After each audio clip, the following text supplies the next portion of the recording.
Selamat pagi dan selamat berjumpa kembali Bapak Ibu para pendengar firman Tuhan dimanapun berada.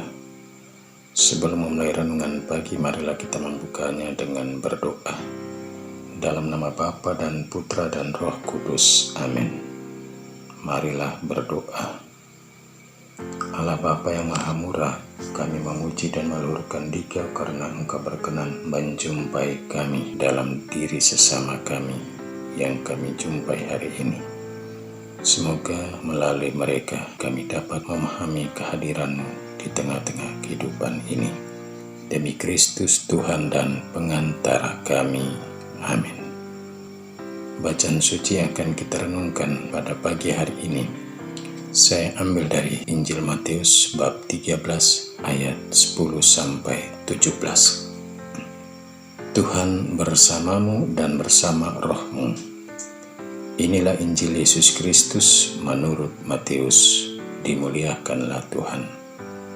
Setelah Yesus menceritakan perumpamaan tentang orang penabur, murid-murid bertanya kepadanya, "Mengapa engkau mengajar mereka dengan perumpamaan?" Jawab Yesus, "Kalian diberi karunia mengetahui rahasia kerajaan surga, tetapi orang-orang lain tidak.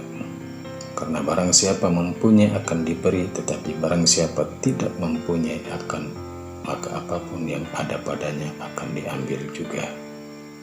Itulah sebabnya aku mengajar mereka dengan perumpamaan. Karena biarpun melihat mereka tidak tahu, dan biarpun mendengar mereka tidak menangkap dan tidak mengerti. Maka pada mereka genaplah nubuat Yesaya yang berbunyi, kalian akan mendengar dan mendengar lagi, namun tidak mengerti. Kalian akan melihat dan melihat lagi, namun tidak menanggap. Sebab hati bangsa ini telah menebal dan matanya melekat tertutup, agar jangan mereka melihat dengan matanya dan mendengar dengan telinganya dan mengerti dengan hatinya, lalu berbalik sehingga kusembuhkan. Akan tetapi berbahagialah mata kalian sebab melihat, berbahagialah telinga kalian sebab mendengar. Sebab aku berkata kepadamu, sesungguhnya banyak nabi dan orang benar ingin melihat apa yang kalian lihat, tetapi tidak melihatnya, dan ingin mendengar apa yang kalian dengar, tetapi tidak mendengarnya. Demikianlah sabda Tuhan. Terpujilah Kristus. Tema renungan pagi ini saya beri judul, dari mata turun ke hati. Bapak Ibu para pendengar firman Tuhan dimanapun berada, warta Yesus yang kita dengar dan renungkan pagi ini dibuka dengan pertanyaan yang datang dari para murid kepada Yesus. Mengapa Yesus selalu menggunakan perumpamaan dalam pengajarannya tentang kerajaan Allah? Yesus pun menjawab, banyak orang melihat tapi tidak melihat, banyak orang mendengar tapi tidak mendengar dan tidak mengerti. Tetapi tidak untuk para muridnya, karena mereka diberi karunia untuk mengerti apa yang mereka lihat dan mengerti apa yang mereka dengar dari sang gurunya. Maka sesudah mendapat jawaban dari sang guru atas pertanyaan, para murid pun tidak lagi bertanya. Karena memang para murid adalah orang-orang istimewa bagi Yesus, dan mereka mempunyai kedekatan relasi sebab setiap hari ada bersama Yesus dan selalu diberi karunia untuk mengerti apa yang didengar dan memahami apa yang dilihat. Bapak Ibu para pendengar firman Tuhan dimanapun berada, kita juga mesti bertanya, mengapa dalam mengajar tentang kerajaan Allah kepada orang banyak Yesus sering menggunakan perumpamaan-perumpamaan? Karena yang dituntut dari Yesus adalah keterbukaan hati untuk mendengar. Jika orang datang untuk mendengar pengajarannya, tetapi tidak membuka hati atau tidak tulus dalam mendengar, Yesus akan menggunakan perumpamaan. Walaupun telinga fisik mereka mendengar, tetapi mereka tidak akan mampu memahami arti dari perumpamaan itu. Walaupun perumpamaan itu ditujukan kepada mereka, jika Yesus mengajar dengan terus terang, maka ada kemungkinan mereka dapat berbalik untuk bertobat dan minta disembuhkan. Bapak, Ibu, saudara-saudari, para pendengar firman Tuhan dimanapun berada, bagi Yesus, para muridnya adalah orang-orang sederhana yang selalu membuka hati bagi pengajarannya. Maka kepada mereka dia mengajar tanpa menggunakan perumpamaan. Bahkan kadang ia berbicara tentang identitas dirinya secara terus terang kepada para muridnya. Dan pada akhir pewartaannya, Yesus memuji mata dan telinga para murid. Tentu ada alasan. Bila kita cermat baik-baik, mata dan telinga memiliki relasi yang sangat dekat dan saling mendukung. Karena ketika telinga mendengar sesuatu, akan mendorong mata untuk menemukan atau mencari apa yang didengar.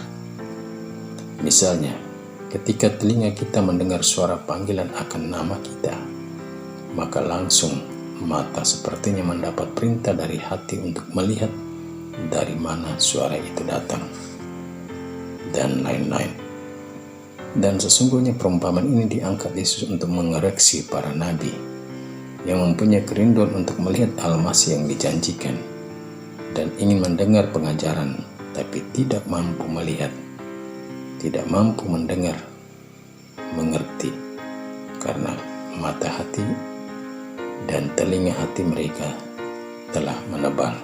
Sehingga meskipun Yesus yang adalah Al-Masih yang ingin mereka lihat ada di hadapan mereka, namun tidak dapat mereka lihat, dan selalu berbicara di hadapan mereka, namun telinga mereka tidak mampu menangkap atau mengerti apa yang mereka dengar, karena hatinya telah tertutup dan menebal. Bapak, Ibu, saudara-saudari, para pendengar firman Tuhan dimanapun berada, sebagaimana para rasul adalah orang-orang istimewa bagi Yesus, demikian dalam hidup ini ada pribadi-pribadi istimewa dan sungguh sangat berarti di hati kita. Siapakah mereka? Boleh jadi orang tua kita, boleh jadi suami kita, boleh jadi istri kita, boleh jadi anak-anak kita, boleh jadi sahabat dan kenalan kita. Di mana terhadap mereka kita dapat mengungkapkan isi hati dan berterus terang tentang banyak hal, bahkan rahasia sekalipun.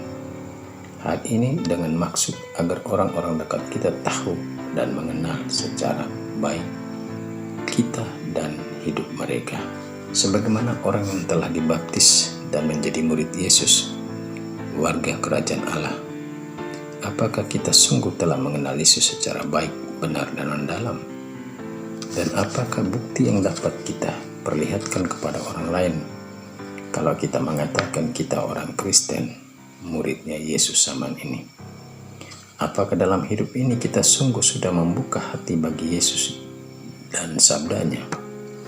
Apakah doa-doa dan ekaristi yang kita rayakan, puji-pujian yang kita lantunkan, kita sungguh datang dari kedalaman hati atau hanya di bibir saja? Jika semuanya itu dilakukan karena terpaksa dan hanya di bibir saja, jika benar kita seperti ini dalam hidup, maka meskipun kita murid Yesus, kita orang Kristiani, tapi kita orang-orang yang bebal hati. Amin. Marilah berdoa. Allah Bapa yang Maha Kuasa, Engkau telah bersabda dengan perumpamaan-perumpamaan agar kami memahami misteri penyelenggaraan ilahi-Mu.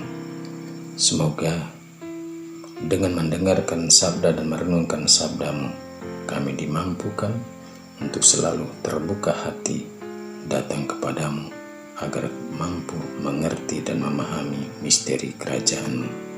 Demi Kristus Tuhan dan pengantara kami, yang hidup dan berkuasa kini dan sepanjang masa. Amin. Marilah kita mohon berkat Tuhan. Tuhan bersamamu dan bersama rohmu. Semoga kita sekalian, semua orang yang kita jumpai hari ini, perjalanan kita ke tempat-tempat kerja, dan juga kita yang berada di rumah, dan semua orang yang bekerja bersama kita, baik di kantor, perusahaan, maupun di rumah. Segala aktivitas kita sepanjang hari ini senantiasa dinaungi, dilindungi, dibimbing, dan diberkati oleh Allah yang Maha Kuasa, Bapa, Putra, dan Roh Kudus. Amin. Selamat beraktivitas. Tuhan memberkati.